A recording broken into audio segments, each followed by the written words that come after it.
नमस्कार साथियों। जैसा मैंने आप सबसे कहा था कि आज सुबह 7:30 बजे 73वें गणतंत्र दिवस के मौके पर मैं आप सबके साथ लाइव रहूँगा, बातचीत करूँगा इस मौके पर। और थोड़ा सा विलम्ब हुआ, 5-1 मिनट थोड़ा सा। अ, उस विलम्ब के पीछे तो थोड़ा सा तकनीकी बात ही है। तो हम सबसे पहले तो आप सबको, हमारा देश गणतंत्र के रूप में 73वें वर्ष में प्रवेश कर रहा है, इस सब को, सारे लोगों को, जो भी साथी लोग इस लाइव को देख रहे हैं या जो नहीं भी देख रहे हैं, उन सबको ही 73वें गणतंत्र दिवस की ढेर सारी बधाई, ढेर सारी शुभकामनाएं। और एक गणतंत्र के रूप में, एक जनतंत्र के रूप में, एक लोक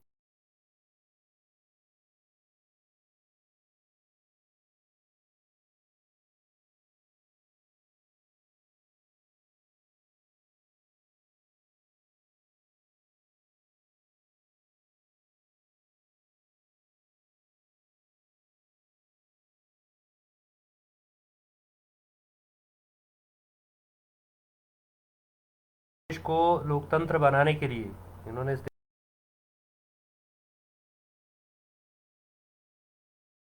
प्रभुता संपन्न गणतंत्र बनाने के लिए भी निरंतर प्रयास किया। उन तमाम लोगों को याद करना चाहते हैं, उन तमाम शहीदों को याद करना चाहते हैं जिन्होंने इस देश की आज़ादी के लिए शहादतें दी, अनथक कुर्बानियाँ दी, अपने प्राणों को हूम किया, ताकि ये देश एक स्वतंत्र देश के रूप में रहे, ताकि ये देश एक स्वतंत्र देश के रूप में उन्नति कर सके, आगे बढ़ सके, तरक्की कर सके। तो इस मौके पर यह अवसर है कि उन सारे लोगों को भी, उन तमाम लोगों को याद किया जाए जिन्होंने इस देश को एक लोकतंत्र के रूप में आगे बढ़ाने में महत्वपूर्ण योगदान दिया। जैसा हम जानते हैं कि देश 15 अगस्त 1947 को अंग्रेज़ी साम्राज्यवाद की दास्ता से मुक्त हुआ, आज़ाद हुआ, और 26 जनवरी 1950 को हमने इस देश का संविधान लागू किया, और इसीलिए आज के दिन को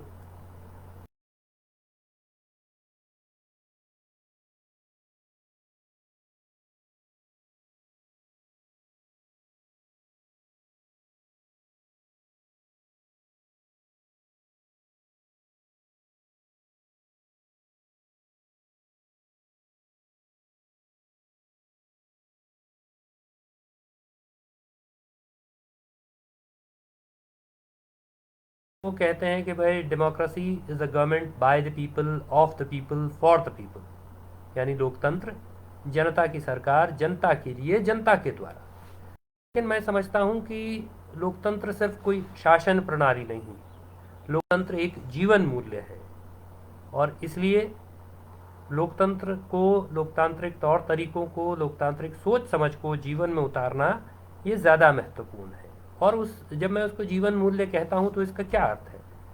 इसका अर्थ ये है कि हम हर तरह के, सिर्फ अपने जैसे लोगों को नहीं, बल्कि अपने से इतर राय रखने वाले लोगों को भी उस मत भिन्नता को स्वीकार करते हैं। मत भिन्नता को स्वीकार करना लोकतंत्र का सबसे प्रमुख लक्षण है। अगर मत भिन्नता की स्वीकार्यता नहीं है, अगर विभिन्न मतों को रखने वाले लोगों को आप स्वीकार नहीं कर सकते हैं, तब आप लोकतंत्र नहीं है, तब आप व्यक्ति के तौर पर भी लोकतांत्रिक नहीं है। जो आप चाहते हैं कि सब सिर्फ आपके जैसा सोचें, जैसा आप सोच रहे हैं वैसा ही सब सोचें, तो तब आप लोकतंत्र नहीं है देश के तौर पर, और व्यक्ति के तौर पर तब आप एक लोकतांत्रिक व्यक्ति नहीं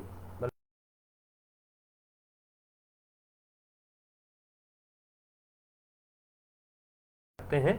मत भिन्नता होना एक बात है, और अलग राय रखने वालों के प्रति द्वेष, घृणा, हिंसा का भाव रखना एकदम दूसरी बात है। तो मत भिन्नता लोकतंत्र के लिए अच्छी चीज़ है।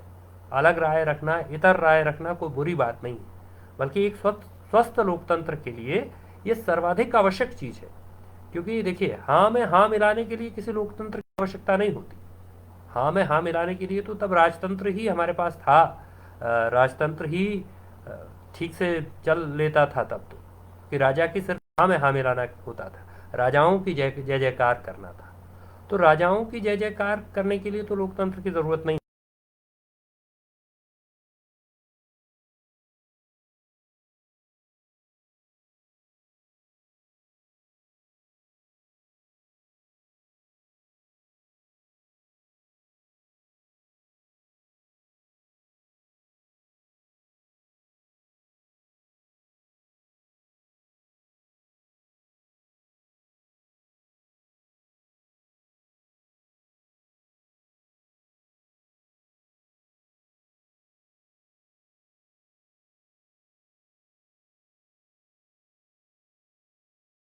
तो लोकतंत्र इसलिए एक शासन प्रणाली है। और आज के दिन पर जो लोकतंत्र के सामने जो खतरा है, ख़ास तौर पर चुनाव के संदर्भ में, जब मैं उत्तराखंड में ये बात कह रहा हूँ, तो उत्तराखंड में 5वीं विधानसभा के चुनाव का मौका है।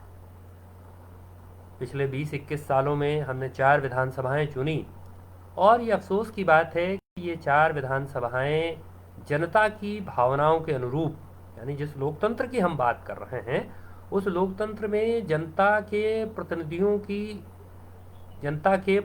को जनता की भावनाओं की अभिव्यक्ति उनके कार्यों में, उनकी नीतियों में होनी चाहिए। लेकिन हम ये देखते हैं कि पिछले 20-21 सालों में वहाँ जनता के भावनाओं की अभिव्यक्ति तो नहीं थी। वहाँ तो एक तरह से आप कहिए तो जो जो लोग वहाँ पहुँच रहे हैं, उन्हीं का कैसे वहाँ शिकंजा कायम रहे, वो कैसे वहाँ जड़ जमाए रहें, उनको हिलाना मुश्किल हो जाए, इसके अतिरिक्त कोई दूसरी भावना वहाँ दिखाई नहीं देती। तो एक तरह से ये लोकतंत्र के लिए भी, एक स्वस्थ लोकतंत्र के लिए बड़ा प्रश्न है कि वहाँ अवसरवादिता अपने चरम पर हो, वहाँ नीतिहीनता अपने चरम पर हो। तो ये हमारे लिए ये सवाल है, और ये इसको दुरुस्त करने का काम, इसको ठीक करने का काम अगर कोई करेगा, तो वो लोग नहीं करेंगे जो किसी भी हाल में सत्ता में पहुंचना चाहते हैं। जैसे ही आपके लोकतंत्र की नसों में धन बल दौड़ने लगता है, जैसे ही आपके लोकतंत्र की नसों में बाहुबल दौड़ने लगता है, जैसे ही लोकतंत्र की नसों में जाति का दंभ दौड़ने लगेगा, इलाके की संकीर्णता दौड़ने लगेगी, तो वैसे ही आपका लोकतंत्र वो कुम्भला जाएगा, वो मुरझा जाएगा, वो पल्लवित नहीं होगा, वो पुष्पित नहीं होगा, वो फलेगा फूलेगा नहीं। तो एक स्वस्थ लोकतंत्र फले फूले, इसके लिए ज़रूरी है कि लोकतंत्र की नसों में हर हाल में पैसे और शराब का प्रवाह रोका जाए। स्वस्थ लोकतंत्र फले और फूले, इसके लिए ज़रूरी है कि लोकतंत्र की नसों में जो जाति और क्षेत्र की संकीर्णता है, उस संकीर्णता को न घुलने दिया जाए, उस संकीर्णता को न फैलने दिया जाए। ये बहुत ज़रूरी है। इसलिए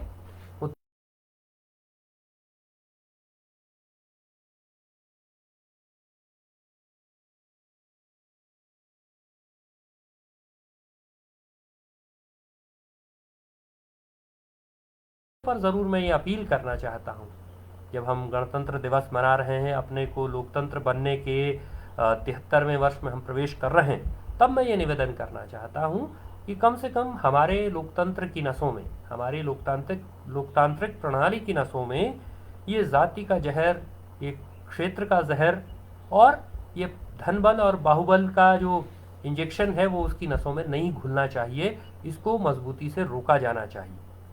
और इसके अलावा एक दूसरी बात जो मैं कहना चाहता हूँ, एक दूसरी बात जो मैं करना चाहता हूँ, वो ये कि ये ज़रूर, जैसा मैंने भी उल्लेख किया, आमतौर पर लोग कहते हैं कि लोकतंत्र में चुनाव जो है लोकतंत्र का महापर्व है।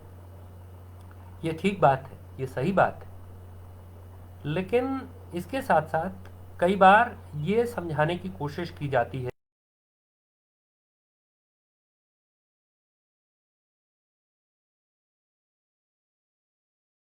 अंग है, लोकतंत्र का हिस्सा है।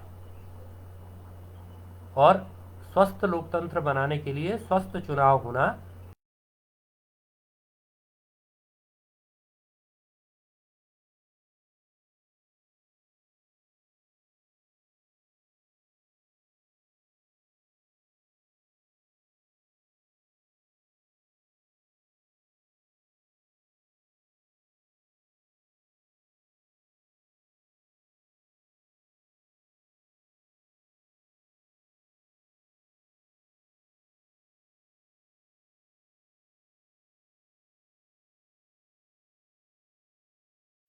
तंत्र गण पर हावी न होने पाए, लोक पर तंत्र का प्रभुत्व न हो, बल्कि तंत्र का लोक पर प्रभुत्व न हो, बल्कि तंत्र पर लोक का प्रभुत्व हो। तंत्र लोक के हिसाब से चले, तंत्र गण के हिसाब से चले।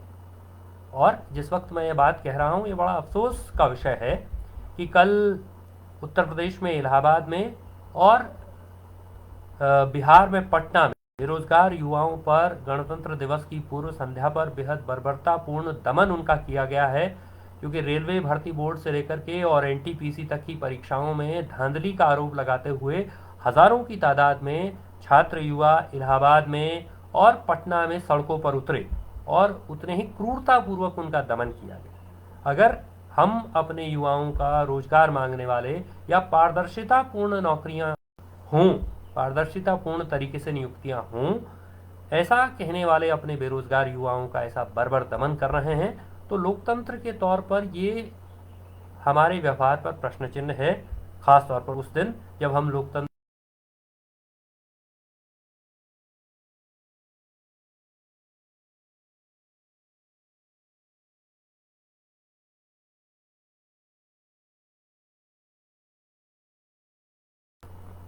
और डेलीगेसीज के दरवाजे तोड़ रही है बंदूक की बटों से, लातों से। और जिस तरह से पटना में भी दृश्य दिखाई दे रहे हैं आंसू गैस के, लाठीचार्ज के, तो उसकी निंदा करता हूँ, उसकी भर्त्सना करता हूँ अपनी तरफ से और अपनी पार्टी भाकपा माले की तरफ से, वामपंथी मोर्चे की तरफ से, कि इस तरह का बर्बर दमन किसी भी हालत में किसी लोकतंत्र में स्वीकार्य नहीं हो सकता है। ये मैं इस बात को कहना चाहता हूँ। और बस थोड़ी सी बात और आपके साथ करना चाहता हूँ। वो बात ये कि जैसा मैंने जिक्र किया अपनी बात में कि हम लोग एक गणतंत्र दिवस मना रहे हैं गणतंत्र के तौर पर, हालांकि और उसी के बीच में उत्तराखंड में विधानसभा का चुनाव हो रहा है। और चुनाव जब हो रहा है, उस चुनाव में मैं भी भाकपा माले की तरफ से और संयुक्त वामपंथ की तरफ से कर्णप्रयाग विधानसभा सीट से प्रत्याशी हूँ। और हमने इस बात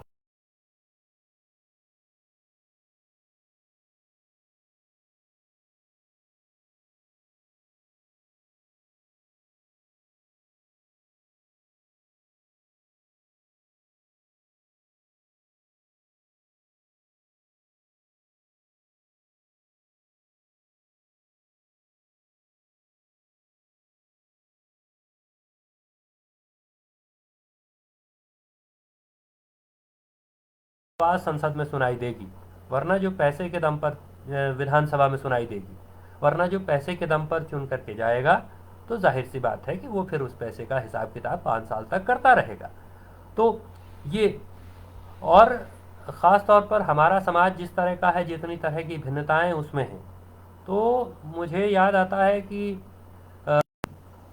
हमारा संविधान जब ग्रहण किया गया 26 नवंबर 1949 को, तो संविधान सभा में डॉक्टर अंबेडकर ने बड़ी महत्वपूर्ण बात कही। उन्होंने कहा कि 26 जनवरी 1950 को, मैं इस कथन को बार बार दोहराता हूँ, मैं बार बार याद करना चाहता हूँ, मैं समझता हूँ कि इस देश के संदर्भ में ये बहुत मार्के की बात है कि उन्होंने कहा कि 26 जनवरी 1950 को हम अंतर्विरोधों के नए दौर में प्रवेश करेंगे, जब राजनीति में एक वोट एक व्यक्ति एक वोट एक मूल्य का सिद्धांत लागू हो जाएगा, लेकिन समाज में एक व्यक्ति एक मूल्य नहीं होगा। इसका मतलब क्या है? इसका मतलब है कि एक व्यक्ति, राजनीतिक रूप से ये व्यवस्था इस देश में है कि एक व्यक्ति है, उसका एक वोट, और एक वोट की, सबके एक वोट की कीमत बराबर है। यानी कि अंबानी के वोट की कीमत भी उतनी है और एकदम गरीब व्यक्ति के वोट की कीमत भी उतनी है, सड़क पर चलते आदमी की वोट की कीमत भी उतनी है। तो राजनीति में एक व्यक्ति एक वोट एक मूल्य का सिद्धांत स्थापित हो गया, लेकिन समाज में एक व्यक्ति एक मूल्य नहीं हुआ, बल्कि कुछ लोग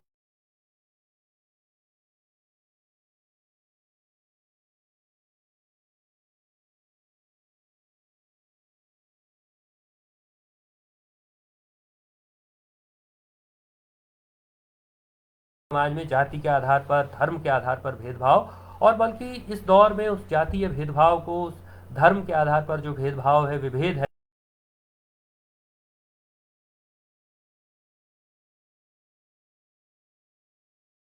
करना होगा, उसको तोड़ना होगा। वो हमारे लिए एक स्वस्थ लोकतंत्र बनने के रास्ते में सबसे बड़ी बाधा है। जब तक हम उससे आगे नहीं निकलेंगे तब तक हम एक स्वस्थ लोकतंत्र नहीं बनेंगे। तो मैंने जैसा कहा कि यहाँ कर्णप्रयाग विधानसभा सीट से मैं भाकपा माले की तरफ से उम्मीदवार हूँ, संयुक्त वामपंथ की तरफ से उम्मीदवार हूँ। और जितने भी साथी लोग मुझे जानते हैं वो ये जानते हैं कि पिछले 20-21 वर्षों में, या उससे पहले से कहिए तो 1994 से खासतौर पर, मैं निरंतर जनता के आंदोलनों, जनता के संघर्षों, जनता की लड़ाइयों में शरीक रहा हूँ, हिस्सेदार रहा हूँ। और बीते 5 वर्षों में भी अगर आप उठा करके देखेंगे, आजकल उठा करके देखने के लिए किसी के पास जाना नहीं पड़ता, किसी का पर्चा देखने की ज़रूरत भी नहीं है। बल्कि अगर आप जो लोग चुनाव लड़ रहे हैं उनका 5 सालों का फेसबुक प्रोफाइल ही थोड़ा खंगाल करके देख लें तो आपको अंदाज लगेगा कि कौन व्यक्ति किन सवालों को बोलने के लिए प्राथमिकता के तौर पर चुनता है, किन सवालों पर वो बात करता है। ये जनता के लिए, प्रत्याशियों पर, अपने सामने चुनाव के रूप में उपस्थित लोगों पर एक तरह से उनका जो ऑडिट है, पॉलिटिकल ऑडिट करना इस ज़रिए से भी आसान हुआ है, क्योंकि आजकल सब कुछ लोग फेसबुक पर डालते हैं, सोशल मीडिया में डालते हैं, किस दिन किसने क्या किया। तो आप पाएंगे कि कोई ऐसा दिन नहीं जबकि जनता के सवालों पर हमने बोला ना हो, जबकि जनता के सवालों को उठाने का कोई ना कोई ज़रिया, वो सड़क के आंदोलन के ज़रिए हो, वो लिखने पढ़ने के ज़रिए हो, कोई हर उस ज़रिए से उठाने की कोशिश की है। और इसीलिए हमारे लिए चुनाव भी एक संघर्ष का, एक लड़ाई का ज़रिया है, और लोकतांत्रिक प्रणाली में अपनी हिस्सेदारी का भी ज़रिया है। तो इसलिए मैं ये अपील करना चाहता हूँ, ये निवेदन करना चाहता हूँ आखिरी में, कि जो तमाम साथी लोग, क्योंकि इस समय एक तो जिस तरह के माहौल में चुनाव हो रहा है, ज़्यादातर लोग बुखार से पीड़ित हैं। मैं तो ये भी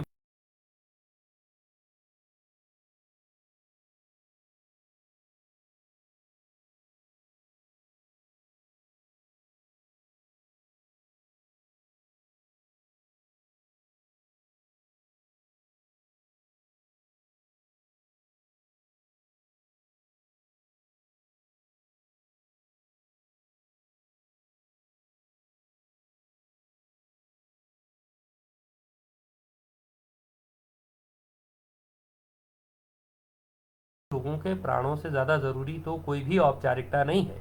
तो ये ध्यान दिया जाना चाहिए था, लेकिन अफसोस है कि ये ध्यान नहीं दिया जा रहा। और उत्तराखंड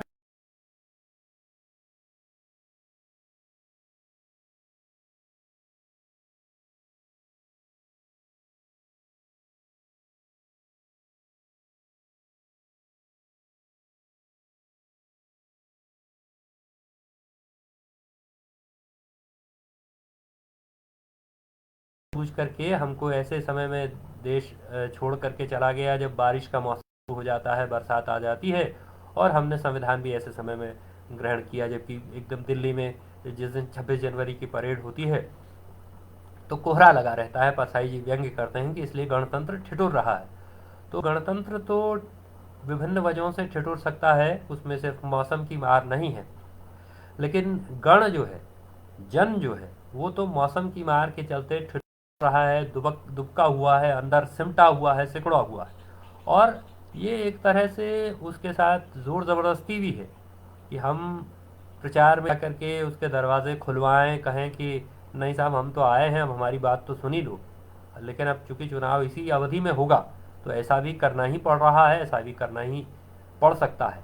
तो एक तरह से एक बहुत विकट विषम स्थिति है, और ये स्थिति सिर्फ मेरे लिए नहीं, ये सभी प्रत्याशियों के लिए। तो इसके बीच में ही लोगों को देखना है। इसके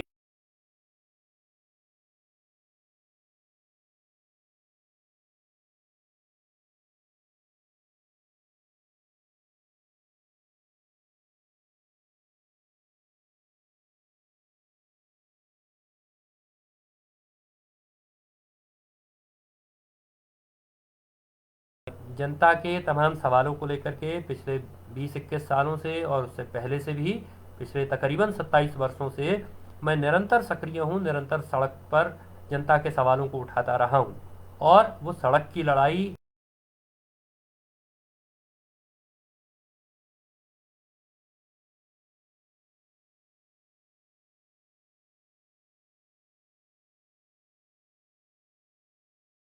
हूँ कि ये समय ऐसा है कि इसमें सबको अपनी अपनी भूमिका निभानी होगी।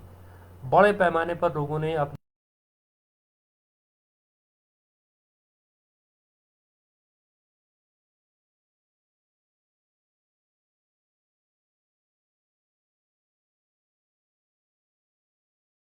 बाहर रहने वाले भी लोगों ने मेरे प्रति अपनी शुभकामनाएं सदिच्छाएं प्रकट की हैं। मैं उन सबका तहे दिल से शुक्रिया अदा करता हूँ।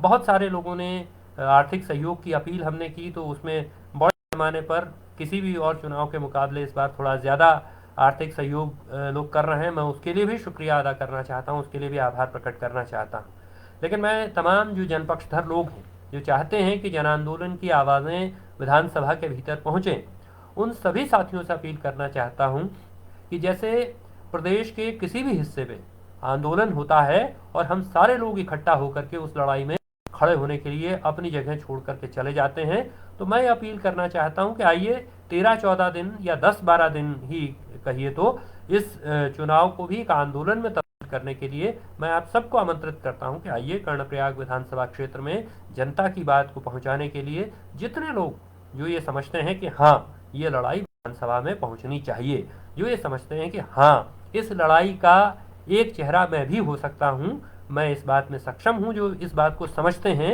उन साथियों से मैं अपील करना चाहता हूं कि आइए विधानसभा के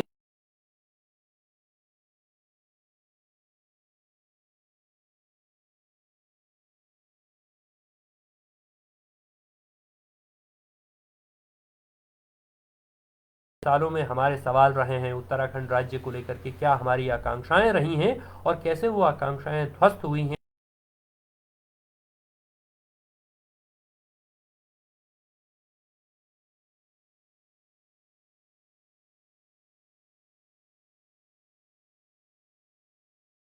लोग वही रहेंगे, ये करने की प्रक्रिया शुरू हो चुकी है। 2012 में भी वही लोग सरकार में थे, 2016 में प्रक्रिया चल पड़ी है कि फिर उनमें से एक हिस्सा वापस सरकार का हिस्सा होगा, सरकार बनाने उसकी भूमिका होगी। ये ऐसा वो जैसा समझ रहे हैं तो वो ऐसा करना चाहते हैं। तो इसके बीच में जो जनता के आंदोलन हैं, जनता के सवाल हैं, जनता की लड़ाइयाँ हैं, उनको पहुंचाने वाले लोग भी खड़े हैं। और प्रदेश भर में आंदोलन की जितनी ताकतें हैं, उन सबसे मैं आग्रह करना चाहता हूँ, उन सबसे मैं विनती करना चाहता हूँ कि वो आए, वो यहाँ इकट्ठा हों और जनता के आंदोलन के सवालों को, इस लड़ाई को गांव-गांव तक पहुंचाने में हमारा सहयोग।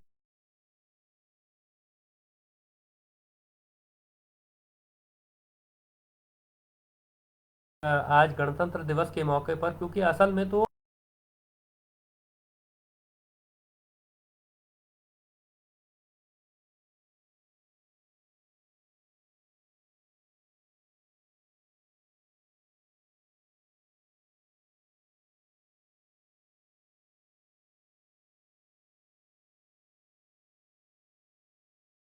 चल रही है, तो उसके बीच में लोकतंत्र की अभिव्यक्ति, लोक की अभिव्यक्ति, लोगों की बात विधानसभा तक पहुंचे, ये एक स्वस्थ लोकतंत्र के लिए भी सर्वाधिक जरूरी है।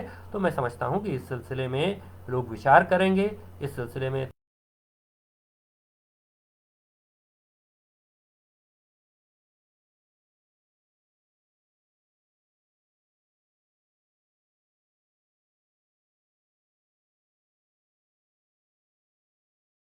हो और लोकतंत्र में लोक सर्वोपरि हो। गणतंत्र